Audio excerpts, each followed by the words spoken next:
Bab 391 Tuan Muda Wang yang dipermalukan.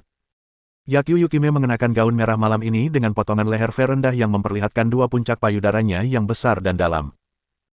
Dikombinasikan dengan sanggulnya yang tinggi, leher ramping berwarna putih, dan lekuk tubuhnya, ia langsung menarik perhatian semua pria di sana. Namun, ekspresinya tampak sangat dingin. Sorot matanya membuat tulang-tulangnya merinding. Dia seperti wanita cantik yang diukir dari es, meskipun dia tampak sangat cantik, dia membuat orang-orang tersentak dan mundur. Banyak pria yang mengira mereka akan berhasil, mencoba memulai percakapan, tetapi takut dengan ekspresi dinginnya. Pada saat itu, seorang pemuda mengenakan setelan jas terkenal berjalan dengan ekspresi sombong, diikuti oleh beberapa pengawal yang galak. Dia adalah Wang Dazi dari keluarga Wang. Setelah Wang Dacheng meninggal, ia menjadi satu-satunya pewaris keluarga Wang. Setelah kehilangan seorang putra, Wang Haiting menjadi putus asa dan kehilangan energinya. Oleh karena itu, bisnis keluarga diserahkan kepada Wang Dazi, yang membuatnya semakin bangga. Wang Haiting lah yang menerima undangan untuk malam ini. Namun, dia tidak lagi tertarik dengan jamuan makan ini, jadi dia menyuruh Wang Dazi untuk hadir atas namanya. Sebagai pewaris grup Wang, Wang Dazi yang merupakan putra ketua kamar dagang Sungai Yangtze, bersikap menawan dan menyanjung kemanapun ia pergi. Setelah dia masuk ke pintu, Wang Dazi segera melihat Yakyu Yukime di antara kerumunan. Matanya tiba-tiba berbinar. Dia pernah melihat foto Yakyu Yukime sebelumnya, tetapi dia tidak pernah menyangka bahwa Yakyu Yukime akan 10 kali lebih cantik dan seksi daripada di foto itu. Hal ini hampir membuatnya berhenti meneteskan air liur. Selain beberapa orang bersama Qin Haodong, dia belum pernah melihat wanita secantik ini. Dia belum berani memprovokasi Qin Haodong, tetapi dia belum mengarahkan pandangannya pada seorang wanita Jepang. Menurutnya, Yakyu Yukime adalah seorang wanita biasa yang datang ke Huaxia untuk mencari peluang bisnis. Ditambah lagi, dia adalah pewaris Wang Group dan putra ketua kamar dagang di selatan Sungai Yangtze, jadi dia harus memenangkan hatinya jika dia ingin menghasilkan uang di selatan Sungai Yangtze. Mendengar hal itu, dia menjadi lebih percaya diri. Dia mengambil segelas anggur merah dari pelayan di sebelahnya lalu berjalan langsung ke arah Yakyu Yukime. Nona Yukime, selamat datang di Huaxia, kata Wang Dazi sambil berpose yang menurutnya paling tampan. Ia mengangkat gelas anggur di tangannya dan berkata, Nona Yukime, bolehkah saya membelikan Anda minuman? Wajah dingin Yakyu Yukime masih tanpa ekspresi. Dia mengambil gelasnya dan menyesapnya. Kombinasi anggur merah dan bibir merahnya yang lembut membuat orang melihat keindahan yang menakjubkan. Yakyu Yukime berbalik setelah menyesap dan bertanya dengan suara dingin, siapa kamu? Nona Yakyu, perkenalkan diri saya Wang Dazi, pewaris Wang Group, ayah saya Wang Haiting, ketua kamar dagang di selatan Sungai Yangtze. Karena Anda tinggal di selatan Sungai Yangtze, saya rasa kita akan sering bekerja sama di masa mendatang. Jangan khawatir, selama Anda bekerja dengan Wang Group di selatan Sungai Yangtze, akan mudah menghasilkan uang. Petik 2. Menurut Wang Dazi, alasan dibalik sikap dingin Yakyu Yukime adalah karena dia tidak tahu siapa dia. Selama dia menyebutkan identitasnya, dia yakin wanita ini akan segera maju untuk menyenangkannya atau bahkan melemparkan dirinya ke dalam pelukannya. Namun, kenyataannya berbeda. Raut wajah Yakyu Yukime masih sedingin es, tidak ada tanda-tanda akan mencair saat dia berkata dengan dingin, aku tidak tertarik jika kalian ingin bekerja sama, carilah wakil komandan Miyashiro Yoshida. Wang Dazi hendak tersenyum, tetapi wajahnya membeku. Dia tidak menyangka wanita Jepang ini begitu tidak sopan padanya. Nona Yukime, saya tidak tahu apakah Anda sudah mendengarnya atau belum, tetapi ayah saya adalah presiden kamar dagang, saya adalah pewaris Wang Group. Saat dia berbicara, ekspresi dingin Yakyu Yukime akhirnya berubah. Setelah merasa jijik, dia berpaling darinya dan tidak menatapnya lagi. Sebagai seorang ninja, dia memiliki harga dirinya sendiri. Ekspresi arogan Wang Dacheng dan tatapan matanya yang cabul membuatnya tidak nyaman. Dia hanya bertindak seperti ini di Huaxia. Jika mereka berada di Jepang, dia pasti sudah memotong buah zakarnya dan mengirisnya menjadi beberapa bagian. Wang Dacheng tidak tahu hal ini, tetapi pembicaraannya telah menarik perhatian orang-orang di sekitarnya. Setelah melihatnya dipermalukan di depan Yakyu Yukime, beberapa orang mulai bersukacita, beberapa mulai tertawa, dan beberapa mulai berbisik. Cemoohan orang banyak membuat Wang Dacheng merasa terhina. Saat dia menghadapi punggung Yakyu Yukime, matanya menyala karena marah. Yakyu Yukime, tunggu saja, aku akan membuat kamu tidak bisa melakukan bisnis apapun di selatan Sungai Yangtze. Setelah mengucapkan kata-kata kejam itu, Wang Dacheng minggir dengan marah dan mulai meminum segelas anggurnya. Sedangkan Yakyu Yukime, dia tidak tertarik untuk menatapnya lagi. Setelah menyaksikan putra presiden kamar dagang dan tuan muda keluarga Wang dipermalukan di depan wanita ini, semua orang langsung kehilangan keinginan untuk memulai pembicaraan. Tidak ada yang mencari masalah lagi. Qin Haodong dan Lin Momo tiba di Dreamy Jiangnan. Demi alasan keamanan, dia membawa serta semua anggota Divine Mercenaries. Setelah keluar dari mobil, dia membawa Lin Momo ke tempat acara. Pasangan yang sangat tampan seperti mereka tidak bisa bersikap rendah hati. Mereka menarik banyak perhatian begitu mereka muncul. Ketika mereka menyerahkan undangan, pelayan mengantar mereka ke tempat perjamuan. Begitu mereka muncul di pesta, mereka menarik perhatian orang-orang di sekitar mereka. Awalnya, hanya Yakyu Yukime yang bersinar di tempat itu dan membuat orang-orang merasa bahwa orang asing tidak boleh mendekatinya.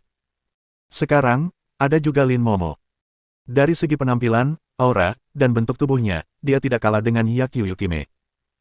Lin Momo, yang sudah menyingkirkan cangkangnya yang dingin, berdiri di sana seperti bunga lili dengan sikap yang elegan. Dia begitu cantik dan luar biasa sehingga membuat orang-orang mengabaikan Qin Haodong yang ada di sebelahnya. Begitu mereka masuk, Qin Haodong langsung menyadari keberadaan Yakyu Yukime yang berdiri di kejauhan. Pupil matanya langsung mengecil. Seorang ahli pada tingkat kekuatan tertinggi. Begitu mereka datang, dia menaruh banyak perhatian pada wanita ini, yang dikenal sebagai penyihir bermuka dua.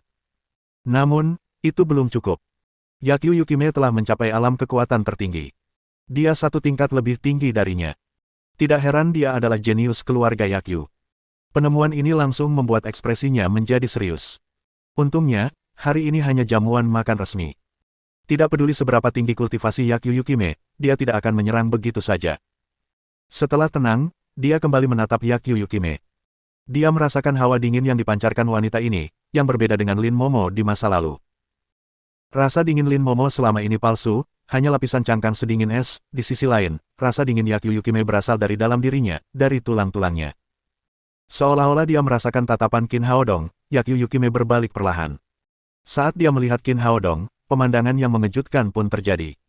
Wajahnya yang terpahat seperti es selama ribuan tahun, mencair dalam sekejap dan berubah menjadi senyum menawan. Suhu di perjamuan itu tampaknya meningkat pesat karena senyumnya, yang membuat semua orang merasakan angin musim semi. Apa yang terjadi? Siapa yang mengira si cantik es ini bisa memiliki senyum yang begitu cemerlang dan menawan? Yang terpenting, Tuan muda keluarga Wang tidak mengubahnya, tetapi sekarang dia tersenyum seperti bunga. Mengapa demikian? Siapa yang memiliki kemampuan untuk membuat perubahan besar pada si cantik es? Saat semua orang kebingungan, Yakyu Yukime berjalan ke satu arah. Senyum menawan dan gaun merahnya menambah sedikit keseksian padanya. Ditambah dengan dada indahnya yang bergetar saat berjalan, dia menarik perhatian banyak orang. Qin Haodong juga merasakan perubahan besar Yakyu Yukime. Tampaknya julukan penyihir bermuka dua itu tidak diberikan kepadanya dengan sia-sia. Dia adalah gunung es di satu sisi dan api di sisi lain. Dia hampir menduga bahwa wanita itu memiliki dua kepribadian. Bahkan aktor terbaik pun tidak dapat melakukan itu.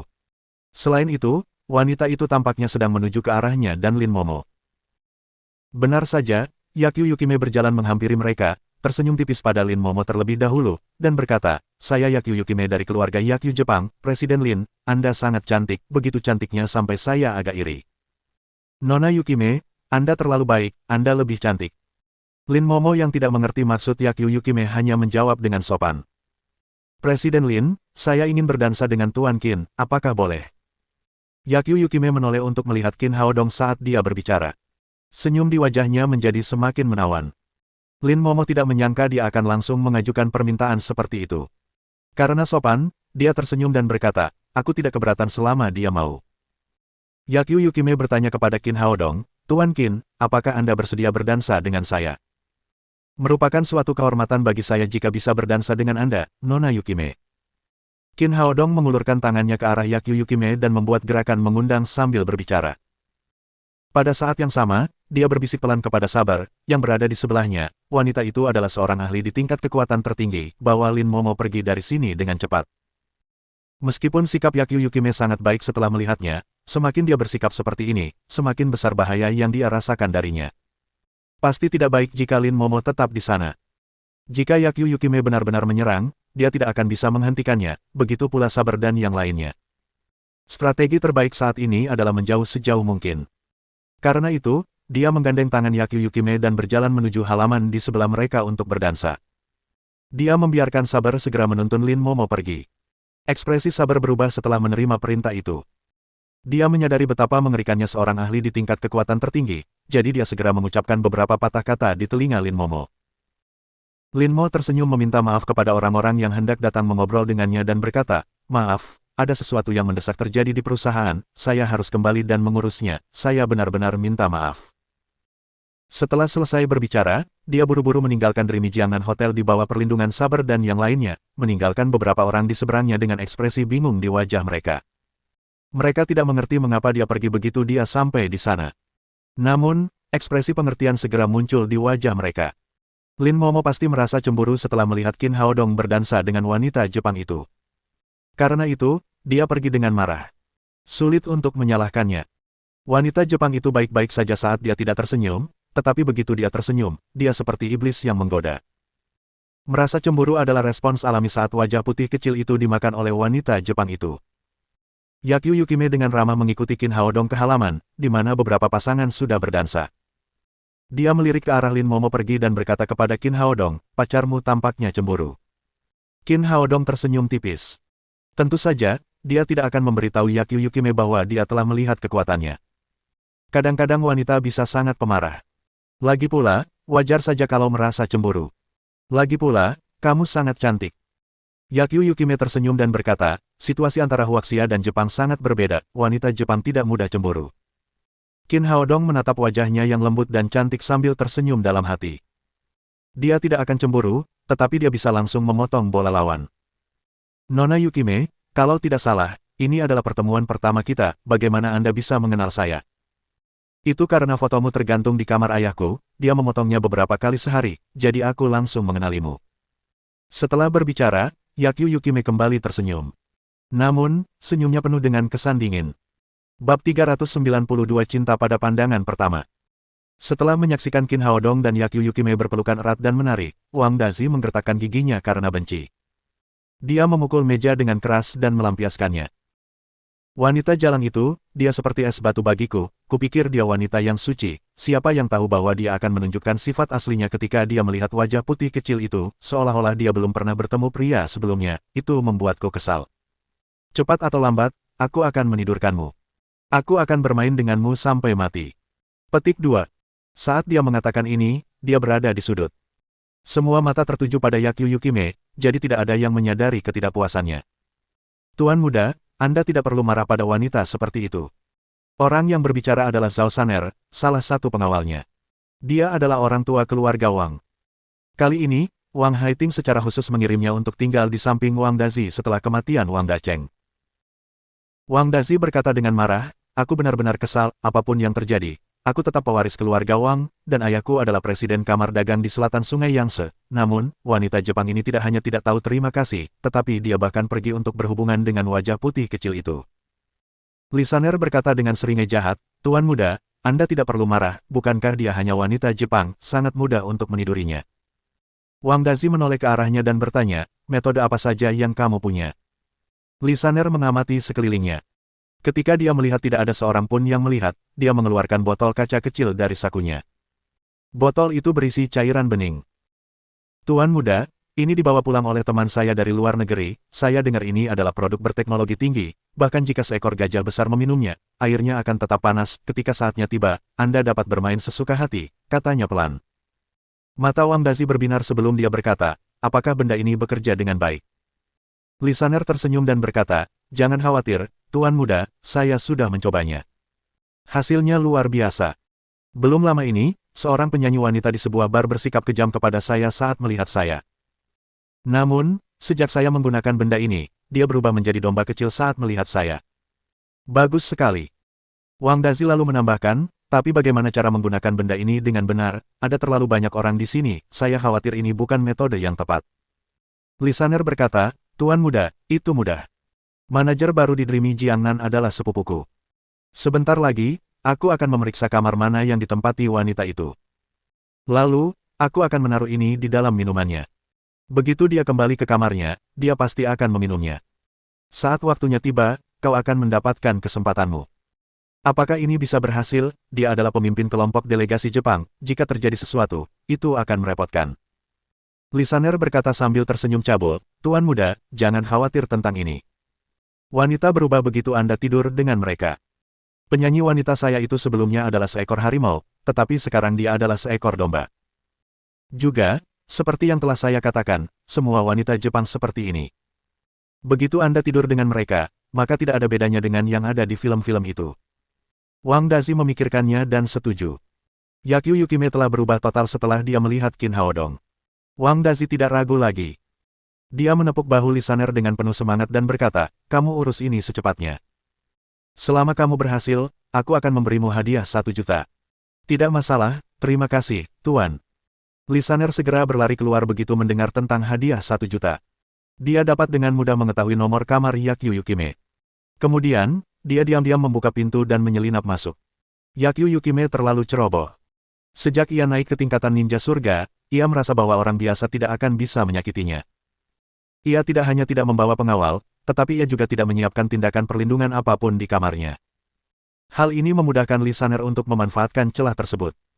Ia menuangkan cairan bening itu ke dalam dispenser air, berpikir sejenak, dan memutuskan bahwa cairan itu tidak cukup. Ini bisa menunda 1 jutanya, jadi ia mengambil 2 botol kecil lagi dari sakunya dan menuangkan cairan itu ke dalam dispenser air. Saya yakin Tuan Muda akan sangat senang, dia bahkan mungkin memberi saya hadiah tambahan. Lisaner menatap dispenser air itu sambil tersenyum nakal. Kemudian, dia berbalik dan pergi diam-diam. Dengan sangat cepat, dia kembali ke perjamuan. Dia mengangguk dengan bangga ke arah Wang Dazi setelah melihatnya. Wang Dazi yang tahu semuanya sudah selesai, kembali mengalihkan pandangannya ke arah perjamuan dan terus menelan ludahnya sambil menatap sosok gemuk Yakyu Yukime. Pada saat itu, Gao Fang, penyelenggara perjamuan ini dan Direktur Biro Perdagangan, sedang minum segelas anggur bersama Miyashiro Yoshida, wakil komandan delegasi Jepang. Ketika melihat Yakyu Yukime berpelukan erat dengan Qin Haodong, senyum tersungging di wajah Gao Fang. Pemuda ini sangat genit, bahkan dengan wanita asing. Namun, ia tidak dapat menyangkal bahwa, mengingat penampilan dan bentuk tubuh Yakyu Yukime, jantung pria biasa manapun akan berdebar kencang saat melihatnya. Dia mengangkat gelas anggurnya ke arah Miyashiro Yoshida dan berkata, Tuan Miyashiro, sepertinya hanya anak muda yang berbicara dalam bahasa yang sama, saya berharap para elit bisnis di kedua negara kita dapat bekerja sama dengan baik. Miyashiro Yoshida adalah seorang pria Jepang berusia lebih dari 40 tahun dan bertubuh kecil seperti biasa. Dia mengangkat gelas anggurnya dan dengan lembut menyentuhkannya ke gelas Gao Fang. Namun, dia tidak setuju dalam hatinya. Dia sangat memahami Yakyu Yukime. Di Jepang, pria manapun yang mengenal Yakyu Yukime yang terkenal itu tidak akan mendekatinya. Orang yang tidak tahu apa-apa tidak akan takut pada apapun. Dia takut tidak lama lagi pemuda dari Huaxia ini akan ditendang di bagian buah zakarnya atau bahkan buah zakarnya akan patah. Apapun yang terjadi, hasil akhirnya pasti buruk. Kalau tidak akan ada kata iblis dalam nama panggilan Yakyu Yukime. Di tempat itu, ekspresi Qin Haodong tidak berubah setelah mendengar kata-kata Yakyu Yukime. Tidak ada rasa takut atau terkejut. Sebaliknya, dia mengulurkan tangannya untuk membelai tangannya dan berkata dengan nada bercanda, Nona Yakyu, tanganmu sangat halus, rasanya enak. Apakah kamu tidak takut aku akan membunuhmu? Yakyu Yukime masih memiliki senyum menawan di wajahnya, tetapi suaranya sedingin es. Aku tidak takut. Qin Haodong berkata sambil tersenyum, meskipun anggota keluargamu membenciku, kau tidak akan membunuhku di tempat seperti ini, bagaimanapun, pesta ini diselenggarakan oleh penguasa Huaxia, aku dapat menjamin bahwa setidaknya kau tidak akan menyerangku sekarang. Setelah mendengarkannya, ekspresi Yakyu Yukime membeku sesaat. Kemudian, dia tersenyum menawan. Tidak buruk, kamu sangat pintar, aku suka pria pintar. Aku juga suka wanita dengan payudara besar dan bokong besar sepertimu. Qin Haodong tersenyum nakal. Kemudian, lengannya dengan kuat memegang pinggang ramping Yakyu Yukime dan tiba-tiba memeluknya. Ketika dia merasakan 2 puncak di depan dadanya terjepit erat di dada Qin Haodong yang kokoh, senyum di wajah Yakyu Yukime menghilang. Setelah itu, dia menatapnya dengan tatapan membunuh dan berkata, apakah kamu percaya bahwa aku akan membunuhmu sekarang? Tentu saja aku tidak percaya padamu, jika kau ingin membunuhku, maka kau tidak perlu membuatnya begitu rumit, tidak perlu membeli pasar grosir obat-obatan terlebih dahulu seharga 3 miliar yuan, bahkan jika keluarga Yakyu punya banyak uang, itu tidak akan digunakan seperti ini, ditambah lagi, keluarga Yakyu tampaknya tidak punya banyak uang saat ini. Bagaimana menurutmu? Nona Yukime, benarkan? Kurasa kalian datang ke Huaxia dengan tujuan lain. Sebelum tujuan ini tercapai, kalian tidak akan menyerangku. Benarkan? Setelah berbicara, dia mengabaikan tatapan membunuh di mata Yakyu Yukime. Tangan besarnya meluncur turun dan langsung memblokir area montok di bawah pinggang. Tubuh Yakyu Yukime sedikit gemetar. Area ini belum pernah disentuh oleh siapapun sebelumnya, namun tiba-tiba disentuh tanpa rasa malu oleh orang Huaxia yang menjijikkan ini. Setelah mereka berdua saling menatap selama 1 menit penuh, Yakyu Yukime sekali lagi tersenyum menawan. Sepertinya kau sudah tahu banyak tentang keluarga kami, jadi, seberapa banyak yang kau ketahui tentangku, apa kau tidak takut aku akan menendang bolamu sekarang? Qin Haodong tersenyum tipis dan berkata, aku tahu kamu adalah penyihir bermuka dua, kamu adalah wanita sakit dengan kepribadian ganda, kultivasimu sangat tinggi, dan kamu suka menendang bola orang lain. Tapi kamu tampaknya tidak khawatir sekarang. Yakyu Yukime mendorong perutnya dengan keras dan mendorong sedikit ke depan sambil berbicara. Tentu saja aku tidak khawatir, karena aku tahu kau adalah wanita yang berambisi besar. Sebelum kau menyelesaikan misimu, kau tidak akan bergerak melawanku. Tetapi jika aku menyelesaikan misiku, maka aku akan memotongmu menjadi 8 bagian dan memberimu makanan untuk anjing. Saat berbicara, Yakyu Yukime menggertakkan giginya. Suaranya sangat dingin, karena dia merasa tangan Qin Haodong semakin kuat dan kuat, seolah-olah akan menancap kuat di dagingnya. Hal-hal yang akan datang sebaiknya dibicarakan di masa depan, aku bodoh jika tidak memanfaatkan kesempatan, bahkan jika aku bersikap baik padamu sekarang, kau tetap akan membunuhku di masa depan. Qin Haodong memeluknya lebih erat setelah berbicara. Jarak di antara mereka menjadi lebih dekat, sehingga mereka bisa mendengar napas satu sama lain. Apakah kau ingin membuatku marah? Seolah-olah dia menyadari tujuan Qin Haodong, Yakyu Yukime sekali lagi tersenyum seperti bunga. Aku tidak menyangka bahwa Medical Sage yang agung adalah seorang hooligan yang suka memanfaatkan wanita. The Medical Sage hanyalah sebuah nama, bagaimanapun juga, aku tetaplah seorang pria yang berkembang secara normal, oleh karena itu, wajar saja jika aku suka memanfaatkan wanita cantik sepertimu. Yakyu Yukime terkekeh dan berkata, jangan lupa, saat kau memanfaatkanku, aku juga memanfaatkanmu, kita berdua tidak akan kehilangan apapun. Sambil berbicara, dia mencengkeram leher Qin Haodong dengan kedua tangannya, mengembungkan bibir merahnya yang halus, dan meniupkan ciuman ke arah Qin Haodong. Berpura-pura itu terlalu membosankan, jika kamu menginginkannya, kita harus melakukannya dengan sungguh-sungguh. Qin Haodong tiba-tiba memeluk leher Yakyu Yukime setelah dia berbicara dan menciumnya dengan keras. Tubuh Yakyu Yukime langsung membeku. Tidak peduli apakah dia seorang ninja surga atau bukan, atau apakah dia memiliki hati iblis. Dia tetap seorang wanita. Seorang wanita yang belum pernah berhubungan sedekat ini dengan lawan jenis atau dicium seperti ini. Untuk sesaat, dia benar-benar linglung. Dia bahkan kehilangan kemampuan untuk berpikir. Meskipun mereka berdua telah tiba di balik pohon besar di bawah arahan Qin Haodong, mereka masih berada dalam jangkauan pandangan orang lain. Orang lain masih dapat melihat apa yang mereka lakukan di balik pohon. Wanita jalang itu. Zhang Dazi begitu marah hingga matanya seperti menyemburkan api saat melihat mereka berdua semakin dekat sebelum mereka berciuman. Ia benar-benar merasa seperti diselingkuhi. Ia ingin segera menelanjangi Yakyu Yukime dan melemparkannya ke tempat tidur untuk melampiaskannya. Sayangnya, tidak ada yang bisa ia lakukan sekarang selain menunggu di sana dengan tenang. Gao Fang, yang menyaksikan semuanya, tersenyum dan berkata, Tuan Miyashiro, anak muda selalu begitu bersemangat, sepertinya hubungan kita akan melangkah lebih jauh. Miyashiro Yoshida juga terkejut. Meskipun Yakyu Yukime secantik bunga dan tampak sangat seksi, dia terkenal di Jepang karena tidak pernah dekat dengan laki-laki. Beberapa orang bahkan secara pribadi mengatakan bahwa dia seorang homoseksual. Namun, entah mengapa, dia sepertinya merasakan kasih sayang yang tak terlukiskan terhadap pria Huaxia ini. Dia bahkan bersikap terlalu dekat dengannya, yang tidak masuk akal. Sekarang ia merasa otaknya tidak berfungsi dengan baik. Apakah ini cinta pada pandangan pertama yang legendaris? Atau apakah ini ledakan hormon Yakyu Yukime yang tiba-tiba? Sesaat kemudian, Yakyu Yukime kembali waras. Kemudian, luapan amarah membuncah dari lubuk hatinya. Pria Huaxia ini sudah keterlaluan. Dia berani menciumnya di depan umum dan memanfaatkannya tanpa malu-malu. Dia memutuskan akan membunuh Qin Haodong dengan cara apapun. Saat memikirkan itu, dia mengangkat tangannya dan dengan keras memukul bagian belakang kepala Qin Haodong. Bab 393 Bubuk Pelarut Daya. Pukulan Yakyu Yukime penuh dengan kekuatan. Tujuannya adalah untuk membunuh. Namun, dia terkejut saat menyadari bahwa pukulan yang seharusnya bisa menghancurkan batu menjadi lemah dan tidak berdaya. Tidak ada kekuatan membunuh saat mendarat di belakang kepala Qin Haodong. Pada akhirnya, sepertinya dia memeluk leher Qin Haodong. Namun, di mata orang lain, dia berubah dari pasif menjadi aktif, yang membuatnya tampak seperti dia sedang mencium Qin Haodong dengan penuh gairah. Tak lama kemudian, Yakyu Yukime mendorong Qin Haodong dan bertanya dengan ngeri, apa yang kau lakukan padaku? Qin Haodong menjilat bibirnya dan berkata dengan nada bercanda, bagaimana menurutmu, rasanya tidak buruk, kan? Yakyu Yukime sekali lagi mengumpulkan kekuatan internalnya, yang masih belum responsif. Dia telah kehilangan kekuatan internal ninja yang melonjak dan menjadi orang biasa. Belum lama ini, dia telah menjadi ahli di tingkat kekuatan tertinggi, namun dia tiba-tiba berubah menjadi orang biasa. Ini membuatnya sangat ketakutan saat dia berteriak lagi, katakan padaku dengan cepat, apa yang kau lakukan padaku.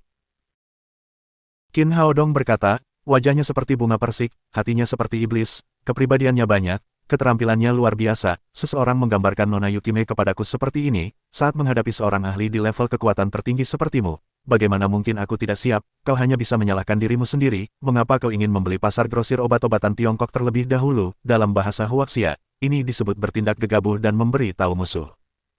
Yakyu Yukime saat ini tampak seperti masih meringkuk dalam pelukan Qin Haodong.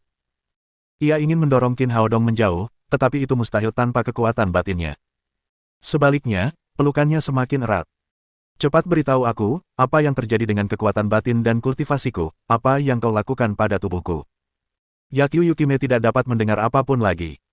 Ia hanya ingin tahu bagaimana kekuatan batinnya menghilang, dan apakah akan kembali atau tidak. Jangan khawatir, dengarkan aku pelan-pelan.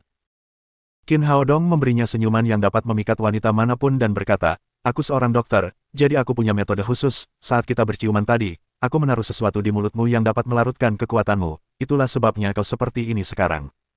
Bagaimana menurutmu? Rasanya tidak buruk, kan? Aku membuat ini khusus untukmu sore ini. Petik 2. Setelah mengetahui kultivasi Yakyu Yukime, Qin Haodong telah membuat persiapan sore itu dan memurnikan bubuk pelarut kekuatan. Dia sangat ingin mencari kesempatan untuk memberinya racun, ketika Yakyu Yukime secara pribadi berjalan ke pintu. Ciuman paksa sebelumnya adalah palsu. Tujuan sebenarnya adalah memberinya bubuk pelarut kekuatan. Sungguh hina, orang-orang Huaxia benar-benar hina. Yakyu Yukime yang sangat marah terus memukul dada Qin Haodong dengan tinjunya yang kecil. Semua orang mengira mereka berciuman mesra setelah saling menggoda.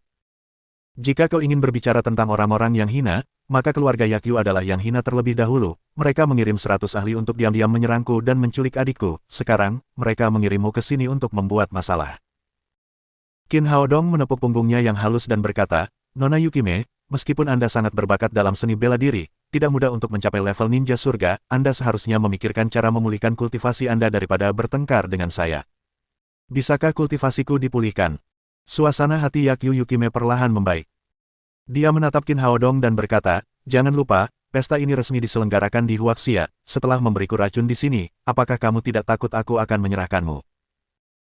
Qin Haodong tertawa kecil dan berkata, Nona Yukime, Anda terlalu meremehkan kemampuan medis saya, tidak peduli rumah sakit mana yang Anda datangi, semua hasil tes akan mengatakan bahwa Anda sangat sehat, bagaimana Anda bisa mengatakan bahwa saya memberi Anda racun, mengenai Ki sejati, saya khawatir tidak ada rumah sakit yang dapat mengujinya. Yakyu Yukime menatap tajam ke arah Qin Haodong. Matanya dipenuhi amarah. Namun, pada akhirnya, tatapannya tidak dapat membunuh siapapun. Setelah beberapa saat, dia menghela napas dan berkata, katakan padaku, bagaimana aku bisa memulihkan kekuatanku, nyatakan syaratmu. Itu lebih baik, ini adalah sikap yang seharusnya kamu miliki saat mendiskusikan sesuatu. Qin Haodong tersenyum dan berkata, kita harus berbicara baik-baik, sayangnya, ini bukan tempat yang baik untuk berbicara, Nona Yukime, di mana kamu menginap, kita bisa pergi ke kamarmu dan berbicara. Mereka berdua sudah berpelukan cukup lama. Musiknya sudah mengalun selama 3 lagu dansa. Jika mereka terus seperti itu, orang-orang akan curiga pada mereka. Itulah sebabnya Qin Haodong menyarankan untuk pergi ke kamar Yakyu Yukime. Yakyu Yukime tidak punya pilihan lain. Tidak ada yang lebih penting daripada memulihkan kultivasinya. Karena itu, dia berkata, ini kamar 805 di Dreamy Jiangnan Hotel. Baiklah, kita harus lanjut ke langkah berikutnya, yaitu pembicaraan yang lebih mendalam. Qin Haodong tersenyum padanya, lalu melingkarkan lengannya di pinggang rampingnya saat mereka berpelukan. Bersama-sama, mereka menuju kamar tamu Dreamy Jiangnan Hotel. Ini benar-benar gila.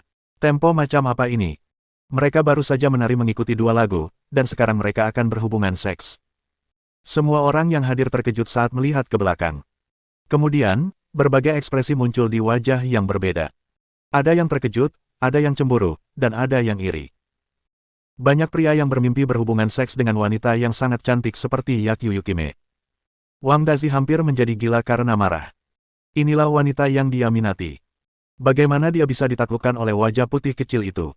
Dia lebih langsung, jadi dia langsung pergi ke hotel untuk mendapatkan kamar. Miyagi Ryota, wakil komandan, juga terkejut dengan perilaku luar biasa Yakyu Yukime. Namun, dengan membujuknya agar tidak melakukan hal seperti itu, dia hanya akan menambah bahan bakar ke dalam api. Bagaimanapun, meskipun dia adalah wakil komandan, dia tidak ada bandingannya dengan Yakyu Yukime. Dia adalah putri keluarga Yakyu dan putri Yakyu Shinji. Dia bisa melakukan apapun yang dia inginkan, tetapi dalam hal membersihkannya, dia harus melakukannya dengan benar. Jika tidak, dia mungkin tidak dapat menanggung akibatnya jika skandal itu terbongkar.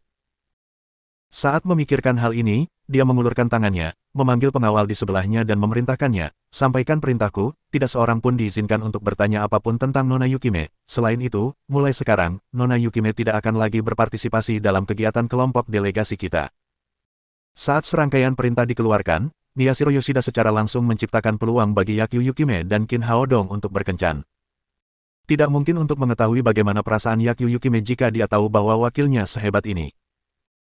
Gao Fang berkata sambil tersenyum, anak muda selalu terburu-buru dalam melakukan sesuatu, perkembangan mereka terlalu cepat, namun, ini juga merupakan hal yang baik, ini berperan baik dalam meningkatkan persahabatan antara negara kita dan Jepang.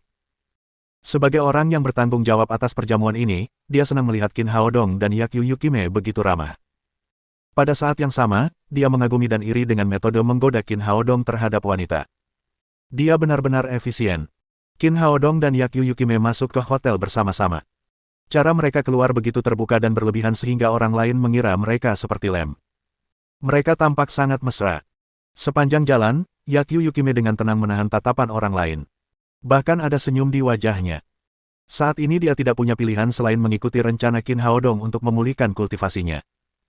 Dia pikir, hanya dengan kultivasi seorang ninja langit, dia bisa melakukan apapun yang dia inginkan di kota Jiangnan. Tanpa diduga, keuntungan terbesarnya telah lenyap begitu dia melihat pria ini. Dia langsung berubah dari seorang ahli menjadi orang biasa. Nona Yukime, mengapa saya merasa Anda sedikit tidak yakin? Saat mereka berjalan, Qin Haodong mengulurkan tangan dan mencubit pinggangnya. Tubuh Yakyu Yukime sedikit gemetar. Setelah kehilangan perlindungan ki sejati, tubuhnya tiba-tiba menjadi jauh lebih sensitif. Tindakan acak Qin Haodong membuatnya merasa seolah-olah tersengat listrik. Dia menjadi lebih lemah dan tidak berdaya. Seluruh tubuhnya bergantung pada Qin Haodong. Kali ini aku tidak siap, jika lain kali, aku akan langsung membunuhmu. Yakyu Yukime masih tersenyum seperti bunga, tetapi nadanya penuh dengan niat membunuh. Semakin asing tubuhnya, semakin dia merasa terhina dan marah. Dia ingin mencabik-cabik pria di depannya. Qin Haodong tidak peduli. Tidak peduli seberapa galaknya wanita ini, inisiatif ada di tangannya. Karena itu, dia tersenyum dan berkata, "Gadis, aku tidak akan mengatakan hal seperti itu jika aku jadi kamu, bagaimana jika aku tidak memberimu penawarnya?" Sambil berbicara, dia menamparkan pantat Yakyu Yukime 2 kali. Meskipun ini adalah tindakan yang ceroboh, Yakyu Yukime tampak tersengat listrik. Dia langsung menjadi lemah dan seluruh tubuhnya terkapar di atas tubuhnya. Kali ini, Qin Haodong merasakan keanehannya dan berseru kaget, "Kakak, sudah berapa lama kamu tidak menyentuh seorang pria?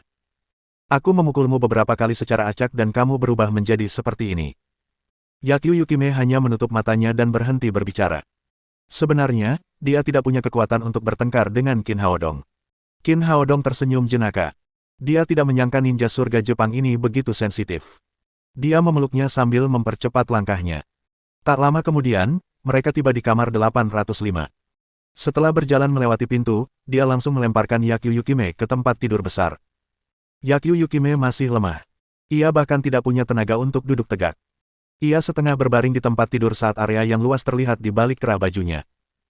Dikombinasikan dengan pipinya yang memerah, ia tampak sangat menarik. Qin Haodong meliriknya dan berkata sambil tersenyum, "Kakak, kamu tidak mencoba merayuku, kan? Biar ku beritahu, aku pria yang berkemauan keras, bahkan jika wanita Jepang sepertimu menanggalkan semua pakaiannya, aku tidak akan berpikiran yang tidak senonoh." Yakyu Yukime menatapnya dengan sedih, malu, dan benci. Pria itu telah memanfaatkannya sepenuhnya, namun sekarang dia bertindak seolah-olah dia telah memanfaatkannya. Di Jepang, dia benar-benar seperti dewi. Biasanya, dia bersikap superior dan akan menendang bola siapapun yang memprovokasinya. Dia tidak pernah menyangka bahwa suatu hari, dia akan mengalami situasi seperti ini dan dipermalukan oleh pria Huaxia di depannya. Jika dia diberi pisau sekarang, dia tidak akan ragu untuk menusuk jantung Qin Haodong. "Baiklah, jangan menatapku seperti itu, aku tidak ingin menghabiskan terlalu banyak waktu dengan wanita sepertimu, ayo cepat dan bicarakan masalah kita." Qin Haodong melihat penampilan Yakyu Yukime yang malas dan tak berdaya. Ia berbalik dan mengisi secangkir air dari dispenser air. Kemudian, ia dengan santai menyerahkannya dan berkata, minumlah segelas air dulu, segarkan dirimu, lalu kita akan bicara baik-baik. Setelah berbicara, dia juga merasa sedikit haus, jadi dia mengisi segelas air untuk dirinya sendiri dan meminumnya. Yakyu Yukime juga ingin memulihkan tenaganya secepat mungkin. Setelah bermain-main selama setengah hari, dia sangat haus. Jadi, dia mengambil cangkir air dan meminumnya. Ramuan yang diperoleh lisaner tidak berwarna dan tidak berasa. Tak satu pun dari mereka menyadari perbedaan dalam air tersebut. Setelah Yakyu Yukime selesai minum, dia memberikan cangkir di tangannya lagi kepada Qin Haodong tetapi tidak mengatakan apapun. Kakak, apa maksudmu dengan ini, apakah satu cangkir tidak cukup? Ambilkan aku secangkir lagi. Ia merasa jauh lebih nyaman setelah minum segelas air. Oleh karena itu, ia ingin minum lebih banyak lagi untuk meningkatkan semangatnya. Kenapa kamu tidak mengambilnya sendiri jika kamu ingin minum? Apakah kamu benar-benar mengira aku pelayanmu? Meskipun Qin Haodong mengatakan ini, dia tetap berbalik, mengisi segelas air lagi, dan memberikannya kepada Yakyu Yukime untuk menghemat waktu. Bab 394 itu bukan racun. Yakyu Yukime kembali meminum air dalam cangkir, tetapi merasa itu tidak cukup.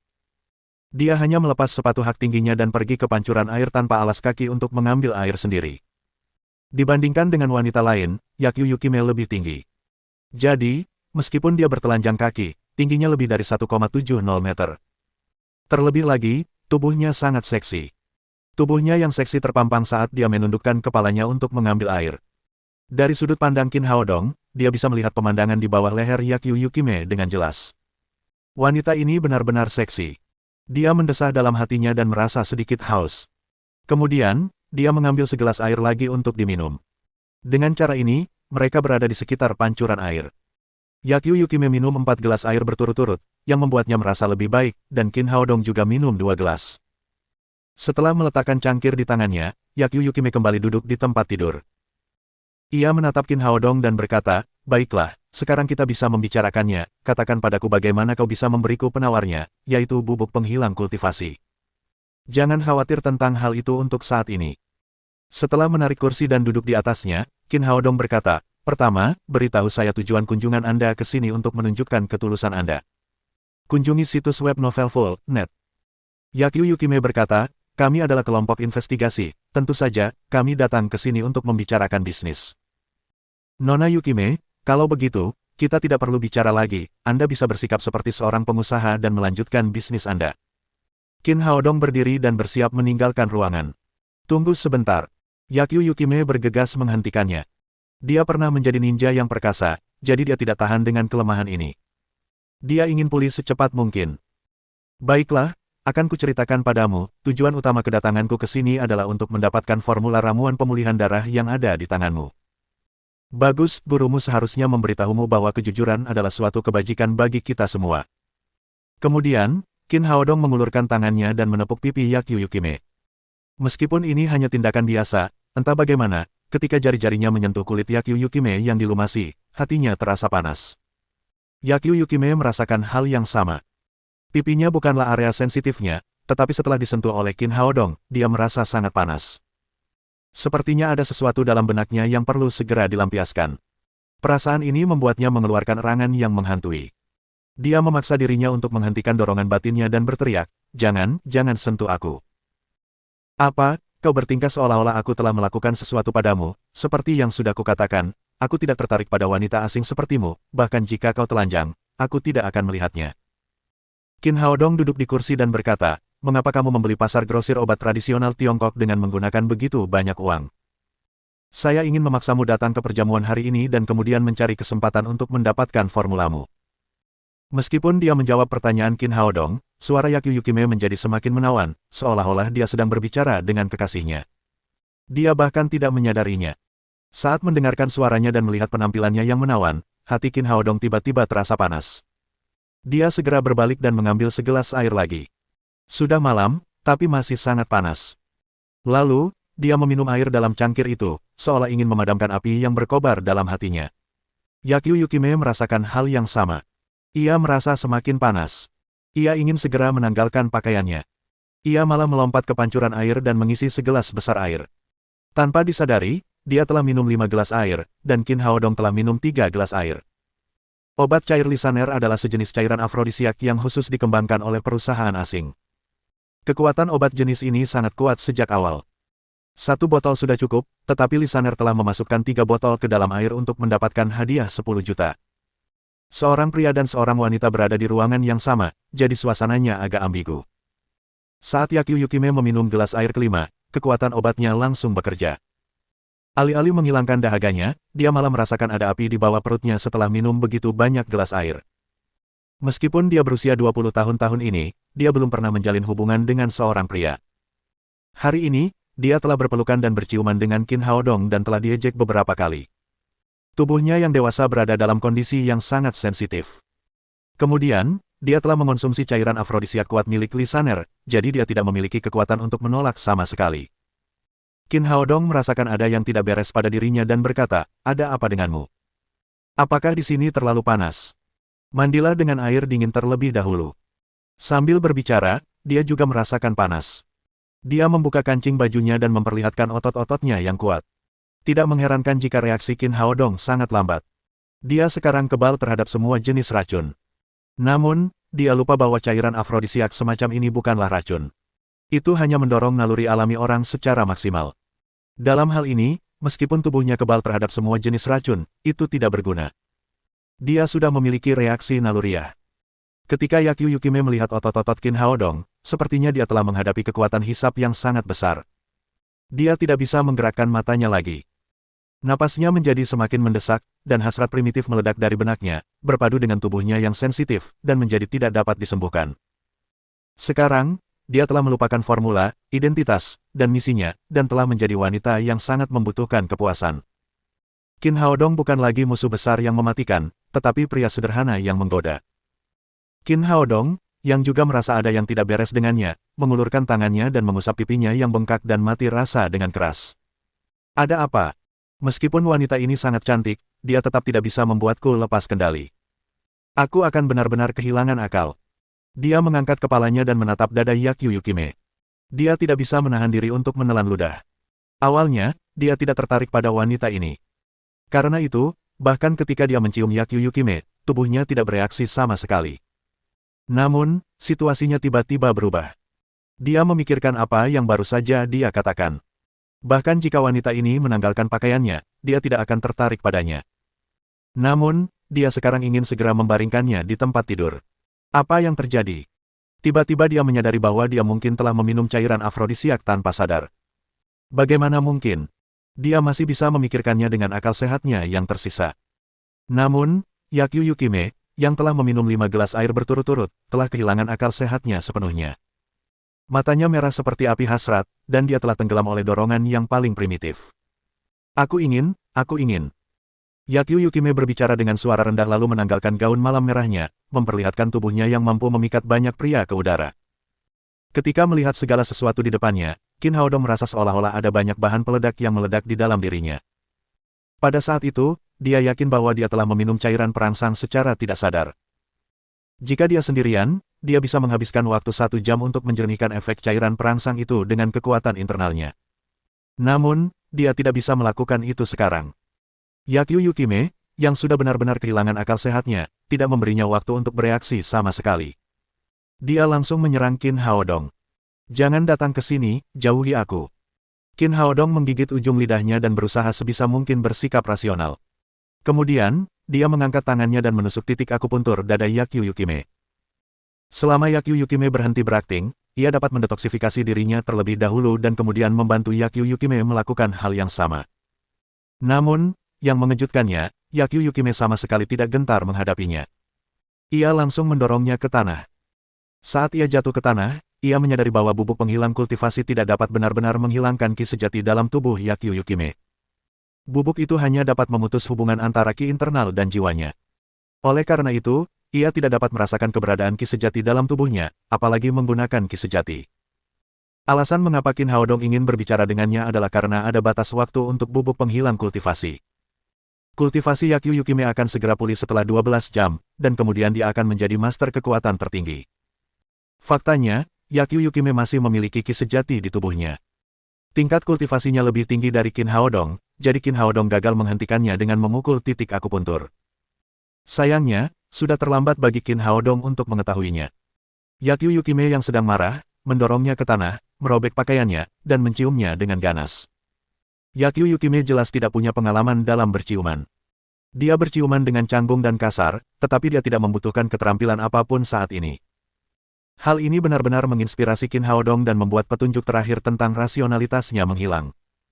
Yang tersisa dalam pikirannya hanyalah reaksi awal seorang pria terhadap seorang wanita. Obat itu sangat kuat sehingga bahkan Lisaner tidak mengetahuinya. Ketika temannya membeli cairan obat itu, penjualnya mengatakan bahwa jika dia meminumnya, dia tidak akan dapat mengendalikan tubuhnya bahkan saat berhadapan dengan babi tua. Namun, Yakyu Yukime adalah seorang wanita yang sangat cantik dan seksi. Di luar ruangan, Wang Dazi dan Lisaner diam-diam mengikuti mereka. Saat melihat Qin Haodong dan Yakyu Yukime memasuki ruangan bersama, mereka tiba-tiba menjadi cemas. Lisaner berkata, "Tuan muda, Anda tidak perlu khawatir. Mungkin mereka masuk untuk membicarakan sesuatu dan akan keluar nanti." Omong kosong, bagaimana mereka bisa bicara seperti itu, mereka akan tidur bersama. Wang Dazi memukul kepala Lisaner dan berteriak, "Cepat cari cara untuk memperbaikinya, atau wanita itu akan tidur dengan Qin Haodong dan semua usahaku akan sia-sia." Lisaner juga bingung. Situasi ini jauh di luar kendalinya. Dia mengusap kepalanya dan berkata, "Tuan muda, saya pikir mereka pasti telah meminum air di pancuran air. Saya bisa membawa beberapa orang masuk dan mengeluarkan orang itu. Anda tidak bisa masuk dan mengambil wanita itu." "Sial." Wang Dazi menamparkan kepala Lisaner lagi dan memarahinya. "Apakah kamu tahu siapa orang itu? Dia adalah Qin Haodong, dia bisa melawan puluhan orang sendirian, kamu sama sekali tidak mampu melawannya." Tuan muda, lebih baik menyerah saja sekarang dan mencari kesempatan lain nanti, lagi pula, ada banyak wanita cantik." Wang Dazi menamparkan wajah Lisaner lagi dan berkata, "Apakah kamu babi? Aku tidak sabar. Jangan membuatku mencari orang lain." Bab 395 itu kimia. Wang Dazi benar-benar kesal. Dia sudah lama ingin mendapatkan Yakyu Yukime. Dia bekerja keras selama beberapa saat dan bahkan mendapatkan obat untuknya. Namun, sebagai hasilnya, itu memberi musuhnya Qin Haodong kesempatan. Bagaimanapun, dia tidak bisa menerimanya. "Cepatlah dan cari cara untukku, bahkan jika aku tidak bisa mendapatkan wanita itu, aku tidak bisa membiarkan Qin Haodong mendapatkannya, kalau tidak, aku tidak akan memaafkanmu." Lisaner benar-benar tercengang. Ia ingin menyenangkan bos barunya dan menghasilkan uang. Namun, ia tidak menyangka akan mendapatkan hasil seperti itu. Qin Haodong dan Yakyu Yukime telah memasuki ruangan. Dengan 3 botol cairan obat yang ditambahkannya ke dalam air, dia sama sekali tidak dapat menghentikan mereka. Saat ini, mustahil untuk menghentikan Qin Haodong dan Yakyu Yukime, tetapi ketika Lisaner melihat wajah marah Wang Dazi, dia harus memikirkan solusinya. Tiba-tiba, Lisaner berkata, "Tuan muda, saya punya cara. Kita bisa memanggil polisi. Jika mereka datang, mereka bisa mengusir orang itu." Omong kosong, bisakah polisi menghentikan 2 orang yang mau tidur bersama? Lisaner berkata, "Tentu saja, kami tidak bisa mengatakan yang sebenarnya, Tuan muda. Kami hanya bisa mengatakan bahwa seseorang telah diperkosa. Polisi akan datang. Tidak peduli apakah itu benar atau tidak, mereka akan dihentikan." Wang Dazi memikirkannya dan berkata, "Baiklah, panggil polisi sekarang, cepatlah, kalau tidak mereka akan benar-benar tidur bersama nanti." Pada saat itu, Lisaner tidak dapat ragu lagi. Dia langsung mengambil ponselnya dan menelepon polisi. "Halo, kawan polisi, saya ingin melaporkan sebuah kasus. Ini tidak terkait dengan saya, ini Nona Yukime, kepala tim investigasi Nihon, dia diperkosa di kamar 805 Hotel Dreamy Jiangnan." Di seberang telepon, seorang polisi tua yang berpengalaman menjawab dan langsung bertanya, "Siapa dia, bagaimana kamu tahu?" Lisaner ragu-ragu dan berkata, "Saya pelayan di pesta itu, saya melihat seorang pria membawa Nona Yukime ke dalam ruangan, jadi saya melaporkan kejahatan itu." "Boleh saya tahu nama Anda, Tuan, boleh saya tahu informasi kontak Anda?"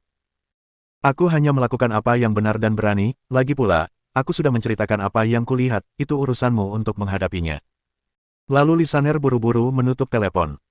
Tentu saja dia tidak bisa memberikan namanya karena dia membuat laporan palsu. Dia akan memberikan nomor telepon genggamnya setelah itu, kalau tidak polisi akan menemukannya.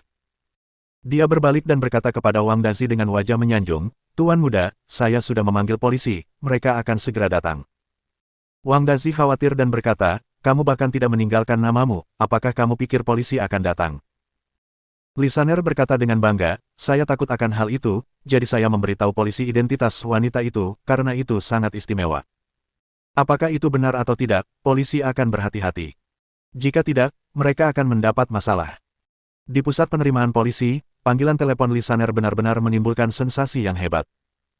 Karena identitas khusus Yakyu Yukime, polisi yang menjawab panggilan telepon tersebut segera melaporkan situasi tersebut kepada Wang Jianfeng. Setelah mendengar berita mengejutkan bahwa kepala tim investigasi Nihon diperkosa, Wang Jianfeng menanggapinya dengan serius dan tidak berani mengabaikannya sama sekali. Karena jika itu benar, itu akan menjadi masalah serius. Dia segera menelepon Nalan Wuxia dan memintanya untuk secara pribadi memimpin tim ke Dreamy Jiangnan Hotel untuk mencari tahu situasinya. Nalan Wuxia juga merasa situasinya tidak biasa, dan segera membawa rekan satu timnya ke Dreamy Jiangnan Hotel. Namun, dia tidak langsung bergegas ke kamar 805. Sebagai wanita tertua dari keluarga bangsawan, dia jelas tahu tentang jamuan mewah semacam itu. Beberapa pemuda dan pemudi kaya mungkin akan menuju ke sebuah ruangan untuk komunikasi mendalam asalkan mereka jatuh cinta pada pandangan pertama. Pemerkosaan jarang terjadi, apalagi terhadap kepala kelompok investigasi Nihon. Jadi setelah dia tiba di hotel, hal pertama yang dilakukannya adalah pergi ke pesta perjamuan untuk mengetahui situasinya. Sebagai tuan rumah jamuan makan, Gao Fang segera menyadari apa yang terjadi saat melihat polisi mendekat. Ia bergegas untuk berbicara dengan mereka. Sebagai direktur biro perdagangan, dia tentu saja mengenal wanita tertua di keluarga Nalan. Dia menghampiri Nalan Wuxia dengan gembira dan berkata, "Kapten Nalan, ada apa?" Nalan Wuxia mengangguk sambil tersenyum dan berkata kepada Gao Fang, "Direktur Gao, apakah Anda kenal Nona Yukime dari kelompok investigasi Nihon?" "Ya, Nona Yukime adalah kepala kelompok investigasi Nihon," kata Gao Fang. "Tolong beritahu saya, apakah dia ada di sini saat ini?" "Tidak, dia baru saja pergi dengan seorang teman," kata Miyashiro Yoshida, "Petugas, saya wakil kepala tim investigasi. Jika Anda punya sesuatu untuk dikatakan, Anda bisa memberitahu saya." Nalan Wuxia berkata, "Baiklah, baru saja kami menerima telepon yang mengatakan bahwa Yakyu Yukime, kepala tim investigasi, diperkosa di kamar 805 Hotel Dreamy Jiangnan, jadi saya ingin mengetahuinya." Setelah mendengarkannya, Gao Fang dan Miyashiro Yoshida saling memandang, dan mereka berdua marah. Di mata mereka, pasti ada seseorang yang iri pada Qin Haodong, jadi dia diam-diam menelepon polisi. Gao Fang berkata pertama, "Petugas Nalan, saya dapat memberitahu Anda dengan bertanggung jawab bahwa situasi seperti itu sama sekali tidak ada. Nona Yukime memang tinggal di kamar 805, tetapi dia baru saja kembali untuk mengobrol dengan temannya, tidak ada kekerasan sama sekali. Pasti ada seseorang yang punya motif tersembunyi, ingin menghancurkan persahabatan antara negara Anda dan Nihon." Miyashiro Yoshida tentu saja tidak ingin hal itu terjadi. Jika Yakyu Yukime dibawa pergi oleh polisi, itu akan menjadi skandal terbesar bagi tim investigasi. Dia kemudian berkata, "Petugas, Tan Qin adalah pemuda yang berbakat, Nona Yukime bersedia pergi bersamanya, semua orang dapat melihatnya dengan jelas, tidak ada paksaan sama sekali, saya dapat menggunakan identitas wakil kepala tim investigasi untuk menjamin hal ini. Dia hanyalah anggota keluarga Yakyu yang tidak penting. Dia tidak tahu tentang kematian 100 elit keluarga Yakyu di Huaxia, atau tentang tujuan utama kunjungan itu, yang adalah untuk membunuh Qin Haodong, musuh terbesar keluarga Yakyu. Jadi dia sangat hormat ketika berbicara tentang Qin Haodong." Ketika Nalan Wuxia mendengar nama Qin Haodong, dia sedikit terkejut. Hanya dalam satu hari, playboy ini bertemu dengan seorang wanita Jepang. Tidak heran pendeta Tao tua yang jorok itu pernah berkata bahwa Qin Haodong ditakdirkan untuk tidak beruntung dalam hubungan. Gao Fang berkata, "Kapten Nalan, Tuan Qin dan Nona Yukime pasti sedang membicarakan kerjasama, laporan itu hanya lelucon, jadi silakan kembali." Setelah mendengarkan mereka, Nalan Wuxia mengerti apa yang telah terjadi. Pasti ada seseorang yang mencoba mengkhianati Qin Haodong. Jika dia tahu siapa orang itu, dia tidak akan memaafkannya. Karena dia tahu bagaimana situasinya, dia berkata kepada mereka, "Baiklah, karena kalian sudah yakin akan hal itu, aku akan kembali." Dengan lambaian tangannya, dia mengajak polisi meninggalkan hotel. Ketika Wang Dazi melihat Nalan Wuxia mengetahui tipu muslihat itu, dia tahu itu akan menjadi buruk. Dia menoleh ke Lisaner dan memarahinya, "Mengapa kamu menyebut nama wanita itu ketika kamu menelepon?" Lisaner berkata dengan canggung, "Saya takut polisi tidak akan datang. Saya pikir polisi akan bergegas ke kamar 805 dan membawa Qin Haodong pergi." Tanpa diduga, polisi wanita itu sangat licik. Dia pergi untuk mengetahui situasinya terlebih dahulu. "Dasar kau tak berguna." Wang Dazi memarahinya dengan keras lagi, dan Nalan Wuxia bersiap untuk pergi. Setelah melakukan begitu banyak hal, Wang Dazi tidak ingin menyerah begitu saja. Memikirkan hubungan dekat Qin Haodong dengan Nalan Wuxia, dia berpikir bahwa jika Nalan Wuxia tahu bahwa Qin Haodong lah yang berada di ruangan bersama Yakyu Yukime, dia akan marah dan bergegas membawa Qin Haodong pergi. Bahkan jika dia tidak menangkapnya, mereka akan menghentikan Qin Haodong dan Yakyu Yukime. Setelah dia menemukan ide itu di benaknya, dia menjadi lebih bersemangat. Dia berlari ke arah Nalan Wuxia dan berkata, "Kapten Nalan, tunggu aku, apakah kau tahu siapa dia, dia Qin?" Mendengar teriakannya, Miyashiro Yoshida langsung mengubah raut wajahnya. Sebagai wakil kepala tim investigasi Nihon, dia tentu berharap masalah itu segera dihentikan. Dia tidak ingin masalah itu diketahui seluruh kota. Namun, saat dia melihat polisi akan pergi, pria itu berteriak lagi. Dia jelas mengira Wang Dazi sedang membuat masalah. Hanya karena ketidakpuasannya, Miyashiro Yoshida menggerakkan ujung kakinya sedikit ke depan. Sebelum Wang Dazi menyelesaikan ucapannya, dia merasa tersandung, lalu dia jatuh. Di tengah udara, Wang Dazi tergesa-gesa ingin meraih sesuatu, dan tangan kanannya hanya meraih ujung rok polisi Nalan Wuxia. Untungnya, sebagai seorang prajurit kekuatan internal, reaksi Nalan Wuxia cukup cepat. Dia mengangkat tangannya dan menekan roknya, untuk menghindari rasa malu karena roknya ditarik. Namun meski begitu, ujung roknya dirobek oleh Wang Dazi, memperlihatkan pahanya yang putih ke udara. Sebagai putri sulung keluarga Nalan, seorang polisi wanita yang terkenal pemarah, ini adalah pertama kalinya roknya ditarik oleh seseorang, yang membuatnya langsung marah. "Bajingan, kau mencari kematian." Wang Dazi yang malang baru saja bangkit dari tanah, dan kemudian Nalan Wuxia menamparnya dan menendang perutnya. Tendangan itu begitu kuat sehingga Wang Dazi terlempar ke udara dan kemudian terjatuh ke air mancur yang jaraknya lebih dari 10 meter. "Bajingan, aku tidak akan memaafkanmu lain kali." Nalan Wuxia melampiaskan amarah di hatinya, merapikan roknya, dan kemudian mengumpulkan polisi untuk meninggalkan hotel dengan tergesa-gesa. Wang Dazi terjatuh ke dalam kolam. Sakitnya luar biasa. Ia tersedak saat ingin berteriak. Untungnya, Lisaner dan beberapa pengawal lainnya berlari menyelamatkannya tepat waktu. "Apa yang harus kita lakukan, Tuan Muda? Apalagi yang bisa kita lakukan, bawa aku kembali." Bagaimanapun, Wang Dazi tidak punya muka untuk tinggal di sana lebih lama lagi. Hari itu terlalu memalukan baginya. Dia tidak peduli lagi dengan Qin Haodong dan Yakyu Yukime yang berada di kamar 805. Sambil ditertawakan oleh para penonton, dia digendong keluar hotel oleh beberapa pengawal. Dua orang di dalam ruangan itu sama sekali tidak tahu apa yang terjadi di luar. Di bawah pengaruh kuat cairan obat, mereka hanya tahu bahwa mereka terus-menerus merasa puas dengan tubuh masing-masing. Dari tempat tidur hingga lantai, dari balkon hingga kamar mandi, setiap sudut ruangan memiliki jejaknya. Waktu terus berlalu, dan acara perjamuan pun berakhir, tetapi mereka belum juga keluar dari ruangan. Miyashiro Yoshida khawatir akan keselamatan Yakyu Yukime. Ia ingin memeriksa situasi. Namun, ia mendengar sesuatu sebelum ia bisa mendekati ruangan itu. Dia tidak bisa menahan diri untuk menggelengkan kepalanya. Dia tidak menyangka bahwa Yakyu Yukime begitu gila, karena dia memang orang yang pendiam dan tidak peduli dengan pria manapun selama bertahun-tahun. Bagaimana dia bisa tiba-tiba menjadi begitu gila? Ia meminta dua orang anak buahnya untuk berjaga di depan pintu dan mengatakan kepada mereka agar tidak membiarkan siapapun mendekati ruangan itu. Kemudian ia kembali beristirahat. Mohon dukungan dari Om Ante-Ante sekalian buat subscribe agar Mimin terus semangat untuk up novel seru lainnya. Sekiranya ada kebutuhan buat subbag, silakan inbox Mimin atau tuliskan di kolom komentar. Terima kasih.